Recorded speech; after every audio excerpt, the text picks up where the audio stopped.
La nuit du samedi, une grande procession s'est dirigée vers la colline mariale pour une veillée de prière. Ce rite pénitentiel a été animé 4 heures d'horloge par la chorale de l'archidiocèse de Bamako qui a d'abord accueilli dans une ambiance musicale les pèlerins des 6 diocèses du Mali.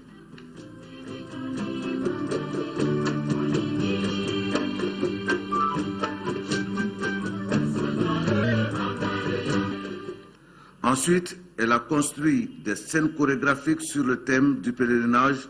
En Jésus, fils de Marie, retrouve ta dignité, une dignité perdue depuis le temps d'Adam et Ève et qui continue à secouer notre société à cause de la politique, l'injustice, le chômage, les maladies et les guerres.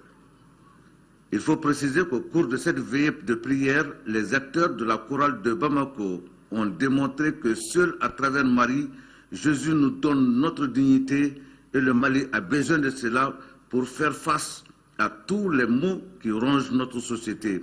La veillée de prière sur la colline mariale s'est achevée par la célébration de l'Eucharistie de la réconciliation, cérémonie au cours de laquelle l'archevêque de Bamako a parlé de paix au Mali. La grand-messe du dimanche dans le sanctuaire marial a été une apothéose dans la mesure où tous les rites religieux étaient au rendez-vous. Dans son homélie, l'archevêque de Bamako a expliqué les raisons pour lesquelles les pèlerins viennent à Kita. Ne l'oublions jamais, c'est partir de chez soi pour un rendez-vous avec Dieu, un rendez-vous en ce lieu qu'il a choisi comme berceau de l'Église au Mali. C'est à Kita, en effet, que Jésus-Christ a été annoncé et accueilli pour la première fois au Mali. 18-19 novembre 1888, il y a de cela 124 ans. L'année prochaine, nous célébrerons Ni Allah Sona, le 125e anniversaire de notre Église, la naissance ici à Kita. Les produits agricoles du Mali viennent également à Kita. Ils sont bénis pour une meilleure production. La célébration de l'Eucharistie est le moment le plus fort de la cérémonie, car c'est elle qui nourrit l'Église. Par ailleurs, la présence des autorités administratives, politiques et religieuses du Mali a donné un éclat particulier à l'événement.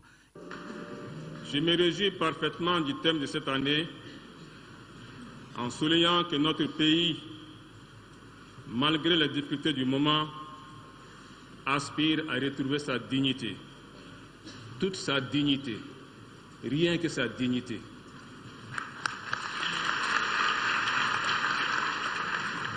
L'heure est à la mobilisation de toutes et de tous pour sauver notre pays en danger d'indignité et de déshumanisation. Le 42e pèlerinage qui vient de s'achever à Kita a permis au milieu des pèlerins d'exprimer leur gratitude à Dieu et par Marie dans une action de grâce. Ils ont demandé à Dieu la réconciliation et la paix au Mali.